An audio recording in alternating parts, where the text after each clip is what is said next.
আল্লাহ challenge দিয়ে বললেন তোমরা রুহু বানাতে পারবা না। কিন্তু ইউনাইটেড স্টেটস অফ আমেরিকার একজন মেডিকেল সায়েন্টিস্ট উনি চ্যালেঞ্জ গ্রহণ করে বলেছে আমি রুহু বানায় ছাড়বো। 7 বছর উনি গবেষণা করেছেন, মাগার রুহুর দেখা পায় না। মুমূর্ষু রোগী নিয়ে ওনার কাজ, কখন যে দেহ থেকে রুহুটা উড়াল দেয় টেরই পাওয়া যায় না। এবার তার মাথায় আসলো এক বুদ্ধি, সে চিন্তা করলো বুলেট প্রুফের গ্লাস দিয়ে আমি ছোট্ট একটা রোম বানাবো। কি প্রুফ?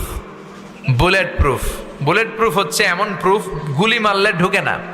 এই যে আমাদের মাননীয় প্রধানমন্ত্রী মহোদয়, রাষ্ট্রপতি মহোদয় যে গাড়িতে চড়ে, এই গাড়িগুলো বুলেট প্রুফ, কেউ গুলি মারলেও ঢুকবে না, ঠিক কিনা? তো বিজ্ঞানীর মাথায় চিন্তা আসলো আমি বুলেট প্রুফের একটা গ্লাস দিয়ে ছোট্ট রোম বানাবো, আর এই রোমের ভিতরে মুমূর্ষু রুগী ঢুকাবো। এটার ভিতরে কেউ মরলে রুহু আর বেরোতে পারবে না, যেহেতু বুলেট প্রুফ। কত বড় উল্লুকা পাঠা!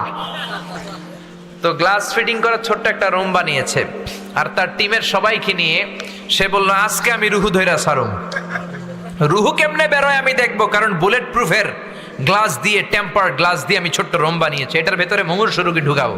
যাও আইসিইউ থেকে রুগী ধরে আনো। মুমূর্ষু এক রুগীরে ধরে নিয়ে আসছে, মুখের মধ্যে মাস্ক পরানো, কৃত্রিমভাবে লাইফ সাপোর্টে রাখা, অক্সিজেন দেয়া হচ্ছে। মেডিকেল টিমের প্রধান বলে গ্লাস ফিটিং করা রুমের ভিতরে ঢুকা, তার আগে তার বিপি মাপ মানে ব্লাড প্রেশার চেক করে বলে বিপি ইজ ওকে। এবার বলল তার ওজন মাপ, তারা ওজন মাপলো, ওজন পাওয়া গেল 80 কেজি। কয় কেজি? 80 কেজি। এবার বলল ওকে, বিপিও ঠিক আছে, ওজন 80 কেজি। এবার গ্লাস ফিটিং করা রুমের ভিতরে ঢুকায় দেয়, দেখি রুহু কেমনে বেরোয়। ঢুকায় দেওয়ার পরে মেডিকেল টিমের প্রধান বলে তার লাইফ সাপোর্টটা খুলে ফেল, অক্সিজেন খুলে ফেল। সবাই বলে স্যার অক্সিজেন খুলে ফেললে তো এটা মরে যাবে। মেডিকেল টিমের প্রধান বলে মারার জন্যই তো আনছি, এটা না মরলে আমি রুহু দেখমু কেমনে। তো গ্লাস ফিটিং করা রুমের ভিতরে ঢুকায়া লাইফ সাপোর্ট খুলে ফেলছে। অক্সিজেনের অভাবে মুমূর্ষু রোগীটা ছটফট ছটফট করতে করতে শেষ মরে গেছে, মাগার রুহু দেখা যায় না। মেডিকেল টিমের প্রধান একবার ডানে তাকায় বায়ে তাকায়, কি খোঁজে? কিন্তু রুহু আছে নাকি? রুহু উড়াল দিছে, ঠিক কিনা? খুঁজে পাওয়া যায় না। এবার গ্লাসের দরজা খুলে, জানালা খুলে ভিতরে হাত দিয়ে এরকম রুহু টোকাইতেছে। কি টোকায়?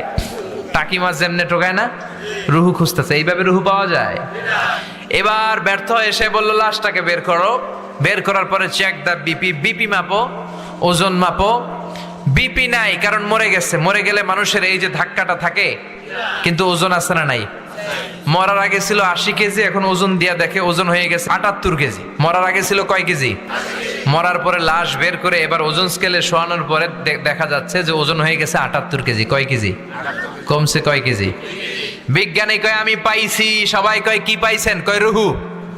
কেমনে পাইলেন? কয় মরার আগে লোকটা ছিল 80 কেজি, মরার পরে হয়েছে 78 কেজি, কমছে 2 কেজি। তার মানে যে এটা উড়াল দিছে ওইটাই 2 কেজি। যেহেতু আগে ছিল 80, এখন 78, 2 কেজি কমলো কেন? যেহেতু কমছে তার মানে কিছু একটা তো বেরোইছে, ওইটাই 2 কেজি। কয় আমি পাইছি, রুহু পাইছি। কিন্তু বিজ্ঞানীদের নিয়ম হচ্ছে একটা রেজাল্ট পেয়ে আপনি ফাইনাল কথা বলতে পারবেন না, আরো কিছু নমুনা সংগ্রহের দরকার আছে না নাই? মেডিকেল টিমের প্রধান বলে আরেকটা মুমূর্ষু রোগীরে আন। বিপি মাপ, বলে বিপি ওকে। ওজন মাপ, কয় ওজন 70 কেজি। কয় কেজি? আরো জোরে, কয় কেজি? বলে এইটারও ঢুকা। এটারও ঢুকাইয়া লাইফ সাপোর্ট খুলে ফেলছে। আইসিইউর যেই লাইফ সাপোর্টটা খুলে ফেলার কারণে অক্সিজেন নাই, এই লোকটাও অক্সিজেনের অভাবে খিচুনি দিয়ে মরে গেছে। এবারও রুহু খুঁজে পায় না। কয় লাশ বাইর কর। বের করার পরে বিপি মাপ, বিপি নাই। ওজন চেক কর, কয় ওজন হয়ে গেছে 71 কেজি। মরার আগে ছিল কয় কেজি? 70 কেজি। এখন হয়েছে, আগেরটাতে 2 কেজি কম ছিল, কোনোভাবে মিলানোর সুযোগ ছিল, ঠিক কিনা? তো এখনের যে এটা দ্বিতীয় লাশ, এইটা কমে নাই, এটারে বাড়াই দিছে কে? আল্লাহ বলে কিয়ামত পর্যন্ত এরকম বিপি মাপতে পারবি, কিয়ামত পর্যন্ত ওজন মাপতে পারবি, কিন্তু আমার তৈরি করা রুহু খুঁজে পাবি। ওমা উতিতুম মিনাল ইলমি ইল্লা কালিলা। কারণ মানুষকে আমি এত অল্প জ্ঞান দিয়েছি, এই অল্প জ্ঞান দিয়ে রুহু বের করা যাবে না, ঠিক কিনা? মানুষ মরে গেলে এক একজনের এক এক দশা। কারো হাত পা টাইট হয়ে যায়, দাঁতের মধ্যে খিঁচুনি লাগে, দেহের গ্যাসগুলো জমাট বেঁধে যায়, ওজন বেড়ে যায়, আর অনেকের শরীরটা ফেসফেসে হয়ে যায়, ছেড়ে দেয় এরকম, ঠিক কিনা? পেটে যে গ্যাস টেস আছে সব বের হয়ে যায়, ওজন কমে যায়, কারো ওজন বাড়বে কারোটা কমবে, এইটা দিয়ে কোনোদিন রুহ খুঁজে পাওয়া যায় না। চিল্লায় বলেন ঠিক কিনা? কোরআনের সব সূরাই বরকতপূর্ণ, কিন্তু এর মধ্যে সূরাতুল মুলকের জন্য আলাদা কিছু স্পেশাল বরকত আছে না নাই? বিশ্বনবী বললেন, ইন্না হাযিহি সূরা মানিআতুন মিন আযাবিল কবর। এই সূরাটা এমন সূরা, যে ব্যক্তি এই সূরা তেলাওয়াত করবে রব্বুল আলামিন তাকে কবরের আযাব থেকে বাঁচায়া দিবে। কবরে আমাদেরকে যাওয়া লাগবে কি লাগবে না? কবরের আযাবের কথা কি বিশ্বাস হয়? কিন্তু আমাদের লাইফস্টাইলের দিকে তাকালে মনে হয় আমরা কোনোদিন কবরে যাব না, আমরা কোনোদিন মরবো না, 1000 বছরের হায়াত নিয়ে মনে হয় দুনিয়াতে আমরা এসেছি, এমন ভাবে চলাফেরা করি, ঠিক কিনা? একদিনে মাটির ভেতরে হবে ঘরে, মন আমার কেন বাঁধো দালান ঘর, ঠিক কিনা? মাটির ঘরটা হবে আসল ঘর, তারপরও দুনিয়ার ঘর ফ্ল্যাট, ব্যাংক ব্যালেন্সের জন্য কত মারামারি, গদি নিয়ে কত কিলাকিলি, ঠিক কিনা? আল্লাহ বললেন কবরের ঘর হবে তোমাদের আসল ঘর। দুনিয়ার ক্ষণিকের জীবনের পাওয়ার নিয়ে, ক্ষমতার দাপট নিয়ে, চেয়ার নিয়ে, বিল্ডিং নিয়ে, জমি জমা নিয়ে কিলাকিলি করো না, আখেরাতের সামান গুছাও, আখেরাতটারে সুন্দর করে দিবে কে? কাউরে যদি জিজ্ঞেস করি ভাই এই বাড়িটা কার বাড়ি, কয় হুজুর আমার বাড়ি। আপনার বাবাও যখন এই বাড়িতে থাকতো উনিও কইতো আমার বাড়ি, আপনার দাদা যখন থাকতো উনিও বলতো আমার বাড়ি, আপনি মরে গেলে আপনার ছেলে বলবে আমার বাড়ি, নাতি বলবে আমার বাড়ি, সবাই কয় আমার বাড়ি। যত মানুষ এই বাড়িতে থাকতো থাকবে সবাই বলে আমার বাড়ি। এক বাড়ির মালিকানা দাবি করে কয়জন খেয়াল করেছেন? পরের জায়গা পরের বাড়ি, ঘর বাঁধিয়ায় আমি রই, আমি তো সেই ঘরের মালিক নই, ঠিক কিনা? হেদায়েতের চিন্তা করলে এই 2 লাইনের গানটাই তো আমাদের হেদায়েতের জন্য যথেষ্ট, ঠিক কিনা? বিশাল বালাখানা বানালেন, দামি ফ্ল্যাট কিনলেন, প্রাসাদ কিনলেন, কিন্তু আপনার জীবনের শেষ ঘুমটা আপনার ওই দামি বাড়িতে হবে না, ঠিক কিনা? টাকা দিয়ে দামি গোসলখানা বানালেন, টাইলস লাগালেন, কমোড লাগালেন, কিন্তু আপনার জীবনের শেষ গোসলটা আপনার ওই দামি গোসলখানায় হবে না, ঠিক কিনা? যেখানে সব মৃত লাশ ধোয়ায় ওই জায়গায় আপনার ধোয়ানো হবে। চিল্লায় বলেন ঠিক কিনা? এই জন্য বিশ্বনবী বললেন এই সূরাটা পড়বা। 29 পারার প্রথম সূরা, সূরার নাম সূরাতুল মুলক। কি নাম সূরার? চিল্লায় সবাই বলেন কি নাম? ইন্না হাযিহি সূরা মানিআতুন মিন আযাবিল কবর। এই সূরা যারা বেশি বেশি তেলাওয়াত করবে তাদের কবরের ভেতরে কোনো আযাব হবে না। সুবহানাল্লাহ। এই হলো 1 নাম্বার শিক্ষা, মনে থাকবে? এগুলো কোট করে নিয়ে যাবেন, পিক করে নিয়ে যাবেন, তাইলেই মাহফিল থেকে লাভ। সূরাতুল মুলক আমরা তেলাওয়াত করব, তাহলে কবর আযাব থেকে আল্লাহ আমাদের বাঁচায় দিবে। 1 নাম্বার ফাজিলাত। 2 নম্বরে বিশ্বনবী বললেন শাফাআত লি সাহিবিহা। এই সূরাটা এমন সূরা, এই সূরা কিয়ামতের দিন আল্লাহর কাছে তেলাওয়াতকারীর জন্য সুপারিশ করবে। সুবহানাল্লাহ। কোরআন যদি সুপারিশ করে, কোরআনের সুপারিশ কবুল করে নিবে কে? আল্লাহ। কোরআনের করা সুপারিশ আল্লাহ রিজেক্ট করতে পারবে? জি না। মাননীয় অর্থমন্ত্রী যদি মাননীয় প্রধানমন্ত্রীর কাছে কোনো বিষয়ে রেকমেন্ডেশন নিয়ে যায়, সুপারিশ করে, প্রধানমন্ত্রী কি এটা ফেলে দিতে পারবে? না। পররাষ্ট্রমন্ত্রী যদি কোনো সুপারিশ করে ফেলে দিতে পারবে? না। তেমনি কোরআন যদি কিয়ামতের দিন কারো জন্য আল্লাহর কাছে স্পেশাল সুপারিশ করে, রিকমেন্ডেশন দেয়, আল্লাহ এই সুপারিশ ফেলে দিতে পারবে নাকি? না। চিল্লায় বলেন পারবে? না। এজন্য সূরাতুল মুলক বেশি বেশি তেলাওয়াতের দরকার আছে না নাই? আছে। আবার বিশ্বনবী বললেন খাসামাত আন সাহিবিহা।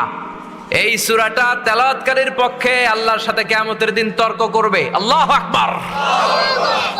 এই সূরা আল্লাহর সাথে ঝগড়া করবে, ডিবেট করবে। কতক্ষণ? হাত্তা আদখালাহুল্লাহুল জান্নাহ, যতক্ষণ না পর্যন্ত রব্বুল আলামিন এই সূরার তেলাওয়াতকারীকে জান্নাতের ঘোষণা না দেয়।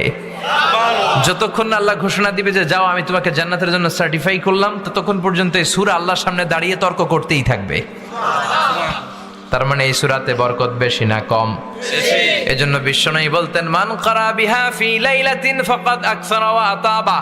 রাত্রি বেলা যে ব্যক্তি এই সূরাটা বেশি বেশি তেলাওয়াত করবে, তেলাওয়াতকারীর আমলনামাটাকে সওয়াব দিয়ে পরিপূর্ণ করে দিবে কে? আল্লাহ। এখন যে সূরা মুলকের তেলাওয়াত তাফসীর আমরা শুনতেছি, এখন দিন না রাত? আমাদের আমলনামাও সওয়াব দিয়ে পূর্ণ করে দিবে কে? আল্লাহ। এজন্য বিশ্বনবী বলতেন আমি চাই আমার প্রতিটা উম্মতের হৃদয়ে সূরাতুল মুলক গাথা থাক।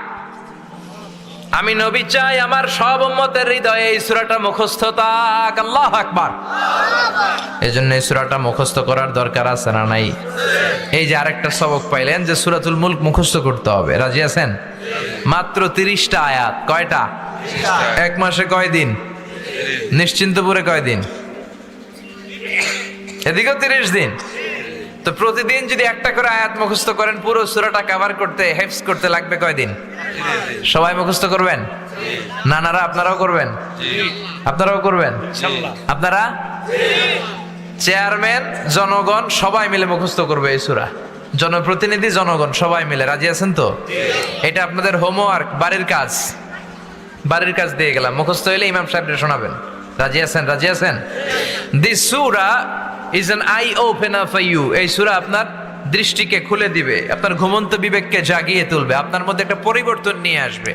বিশেষ করে আল্লাহ তাআলা নাস্তিকদের জন্য এই সূরার ভিতরে কিছু ডোজ দিয়েছেন, যারা বলে আল্লাহ বলতে কিছু নাই, স্রষ্টা বলতে কিছু নাই। There is no creator in this world. পৃথিবীতে নাকি কোনো স্রষ্টা নাই, সব নাকি এমনি এমনি হয়েছে, এরকম কিছু কথা বলে, এরকম উল্লুক্কা পাঠা আছে না নাই?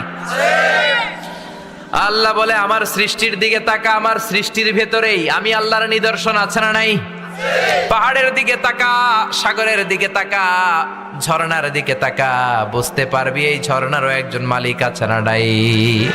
ঝর্ণা ঝর্ণা ঝর্ণা রে, বলনা বলনা বলনা রে, কার বিরহে পাগল পড়া তুই। সুবহানাল্লাহ পড়েন। আপনি যখন কক্সবাজারে যাবেন, the longest sea beach in the world, 155 kilometre গেছেন? গেলে দেখবেন কি সাগরের ঢেউ।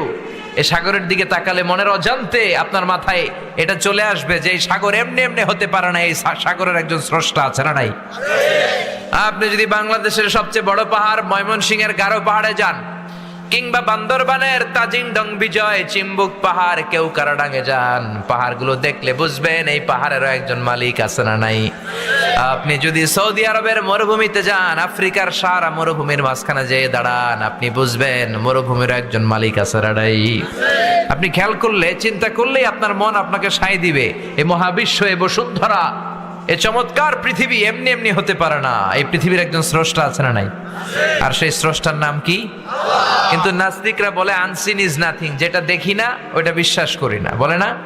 কিন্তু অনেক জিনিস তারা দেখে না কিন্তু বিশ্বাস করে, আছে না নাই? বাতাস দেখা যায় কি যায় না? এখানে বাতাস আছে না? বাতাস না থাকলে এই যে আমরা ব্রেথ ইন করি, ব্রেথ আউট করি, শ্বাস নেই শ্বাস ছাড়ি, বাতাস না থাকলে শ্বাস নেওয়া যেত? তার মানে এখানে বাতাস আছে না নাই? কিন্তু আমরা দেখি। নাস্তিকরা কি বাতাস বিশ্বাস করে না?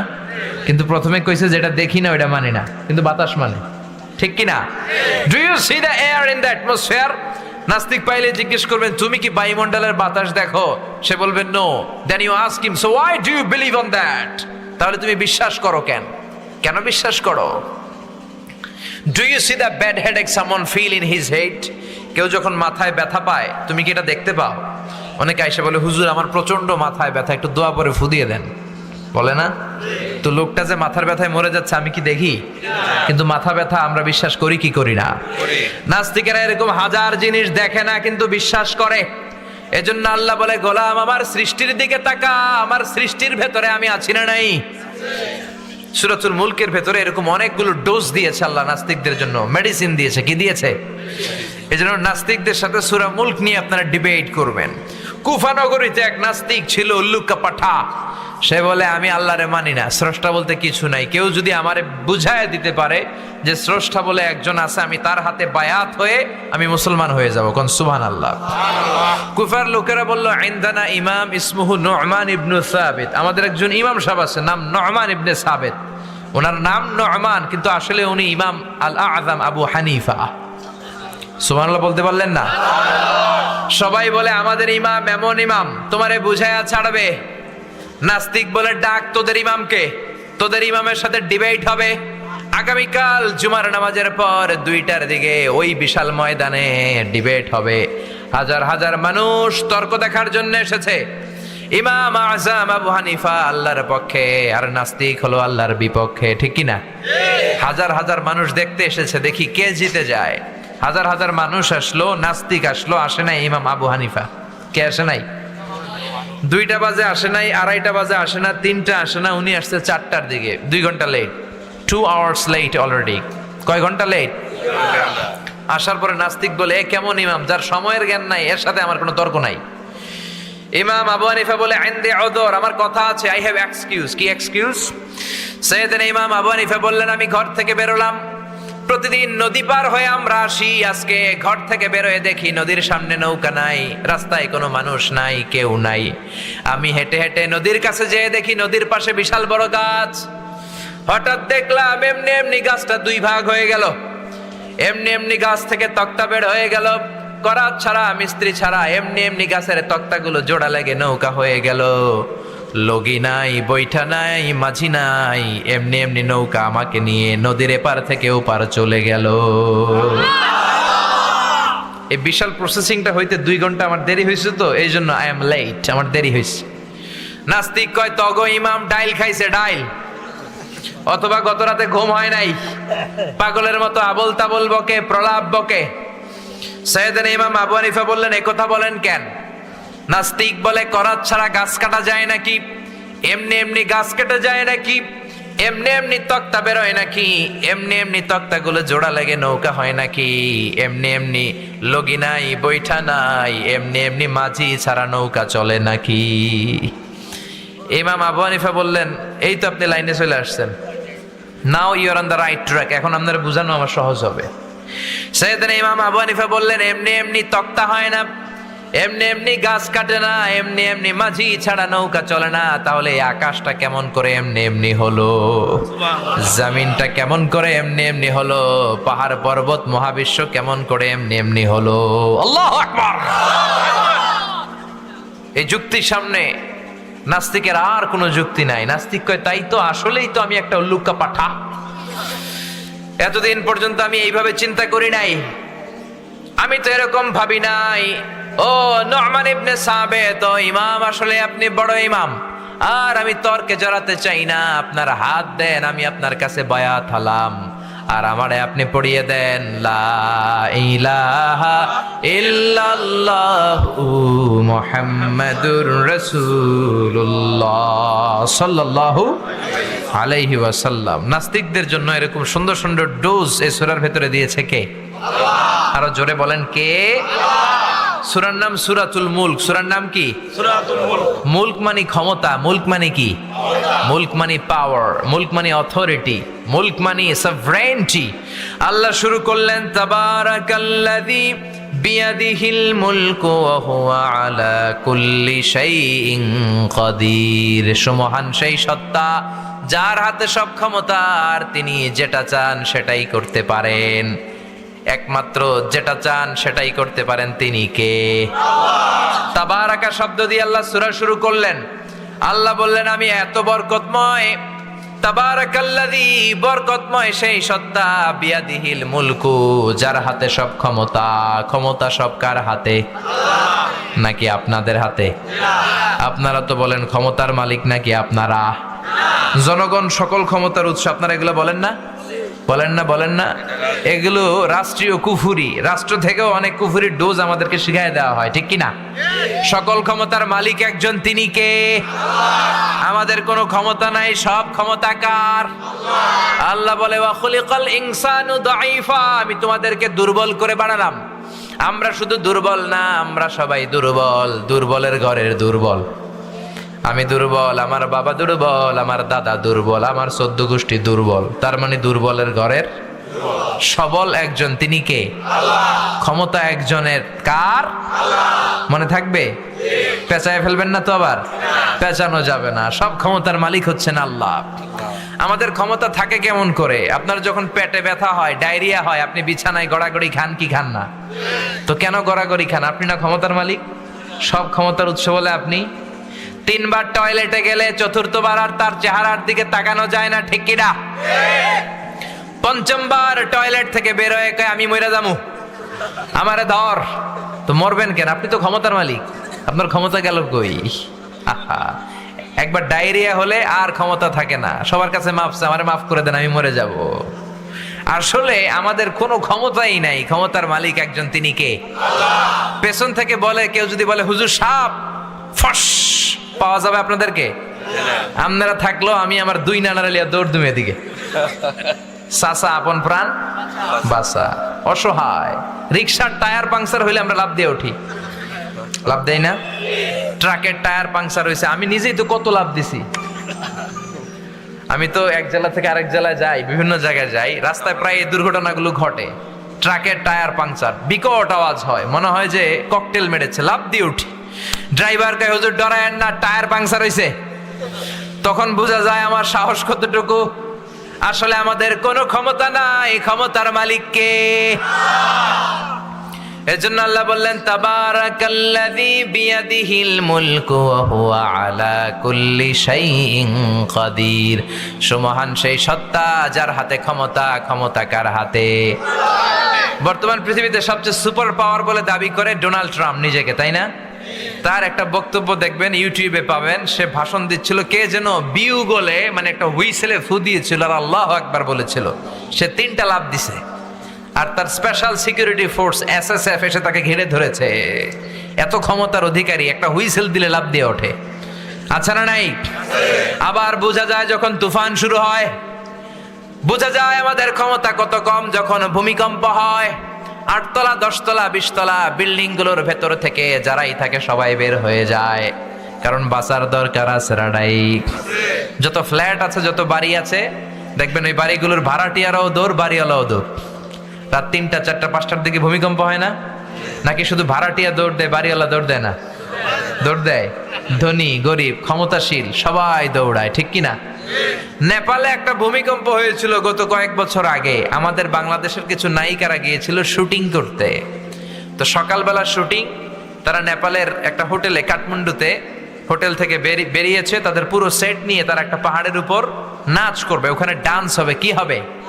শুরু করে দিয়েছে দুনিয়াকে মজা লে লো, দুনিয়া তোমারই হ্যায়। তারা একটা ইন্টারভিউতে বলতে শুরু করলো, আমরা নাচতে শুরু করলাম, কিছুক্ষণ পর দেখি আমগুলোকে পাহাড়ও নাচে। পরে আমরা নাচ থামায়া দিলাম, দেখি পাহাড় নাচ থামায় না, পাহাড় নাচতেছে। বুঝতে আর বাকি রইল না, আসলে এটা পাহাড়ের নাচানাচি নয়, এটা আর্থকোয়েক, ভূমিকম্প, ঠিক কিনা?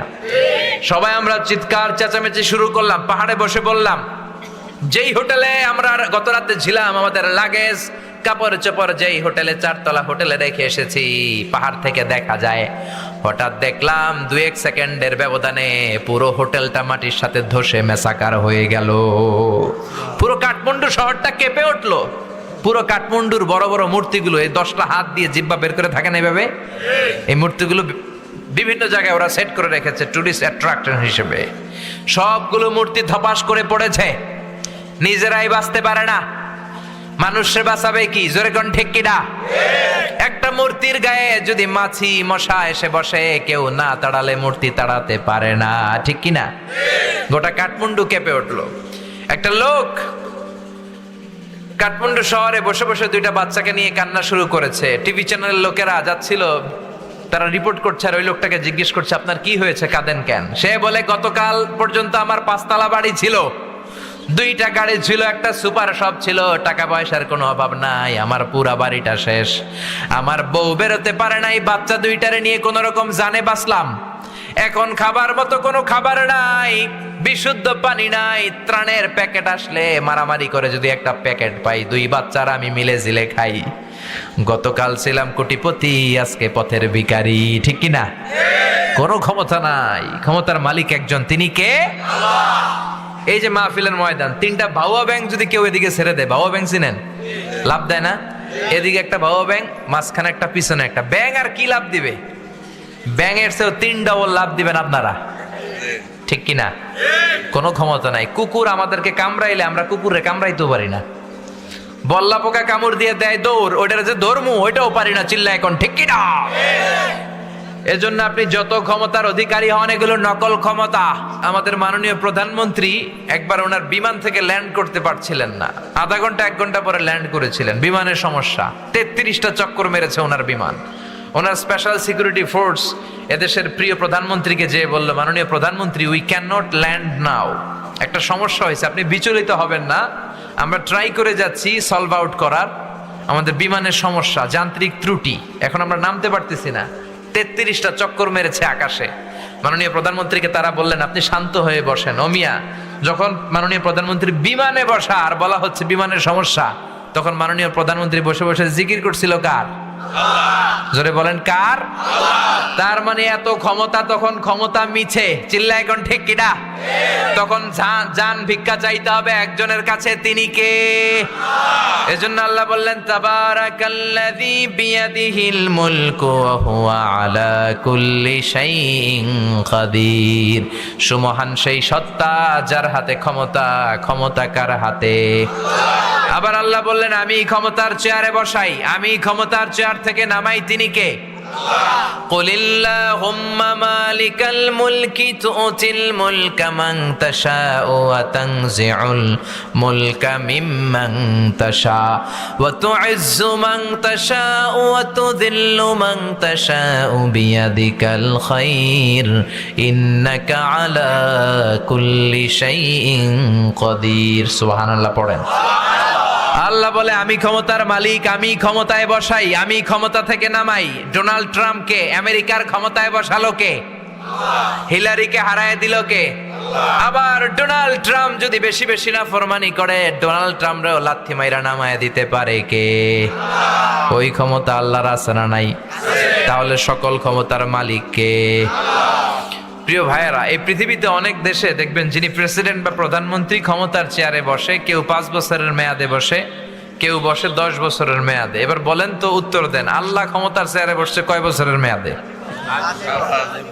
20 বছর, 50, 100, কয় বছর? আল্লাহ বলে, হুয়াল আউয়ালু ওয়াল আখিরু ওয়াল যাহিরু ওয়াল বাতিনু ওয়া হুয়া বিকুল্লি শাইইন আলিম। আল্লাহ বলেন, আমি এমন সত্তা, অনাদিকাল থেকে ক্ষমতার চেয়ারে বসা, অনন্তকাল পর্যন্ত থাকবো। দুনিয়ার মতো 5 বছর 10 বছরের মেয়াদে আমি ক্ষমতায় বসি নাই।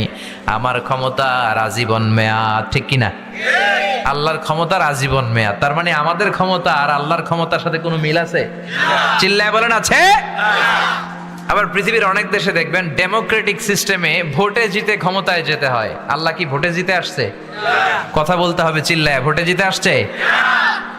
অনেক দেশে ডিক্টেটরশিপ মানে স্বৈরাচারী পদ্ধতি, জোর যার মুল্লুক তার। আল্লাহর ক্ষমতা কি এরকম? অনেক দেশে মোনার্কি সিস্টেম, রাজতন্ত্র, রাজার পোলা রাজা। আল্লাহর বাপ ছিল রাজা, এজন্য আল্লাহও রাজা। এরকম এরকম? আল্লাহ বলে, আমার ক্ষমতা এরকম না। কুল হুয়াল্লাহু আহাদ আল্লাহুস সামাদ লাম ইয়ালিদ ওয়া লাম ইউলাদ ওয়া লাম ইয়াকুল লাহু কুফুয়ান আহাদ। লাম ইয়ালিদ ওয়া লাম ইউলাদ, আমি আল্লাহ কাউরে জন্ম দেই নাই, কারো ঔরসে আমি আল্লাহ জন্ম নেই নাই, ঠিক কি না? পৃথিবীর শুরু থেকে আমি ক্ষমতার চেয়ারে বসে আছি, শেষ পর্যন্ত থাকবো, তিনি কে? আবার পৃথিবীর অনেক দেশে দেখবেন ক্ষমতায় যেতে হলে জোট করা লাগে, কোয়ালিশন করা লাগে। বাংলাদেশে জোটের রাজনীতি আছে না নাই? প্রথমে শুরু হইলো 4 দলীয় জোট, তারপরে 14 দলীয়, এরপরে 18 দলীয়, এরপর 20 দলীয়, এরপরে মহাজোট, এবার হবে মহাজোট, ঠিক কিনা? তো আল্লাহর ক্ষমতায় যাওয়ার জন্য কি জোট করা লাগছে? চিল্লায় বলেন, জোট করা লেগেছে? আল্লাহ বলে, আমার ক্ষমতায় কেউ শরীক নাই।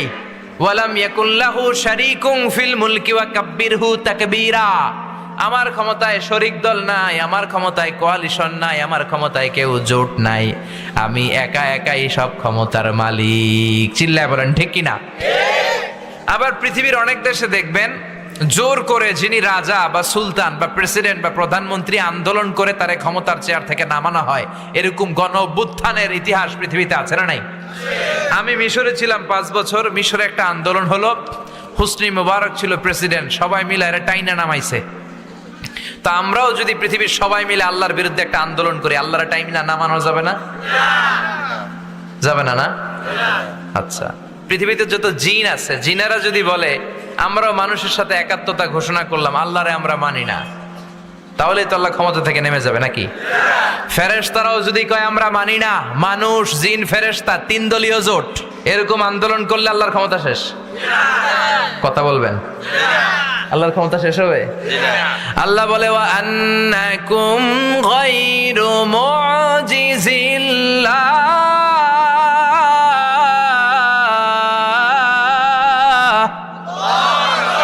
গোটা বিশ্বের সবাই মিলে জোট করে যদি আমি আল্লাহর বিরুদ্ধে বিদ্রোহ করো, মানুষ জিন ফেরেশতারা সবাই যদি আমার বিরুদ্ধে যুদ্ধ ঘোষণা করো, সবাই মিলে যদি আমারে ক্ষমতার চেয়ার থেকে নামাতে চাও,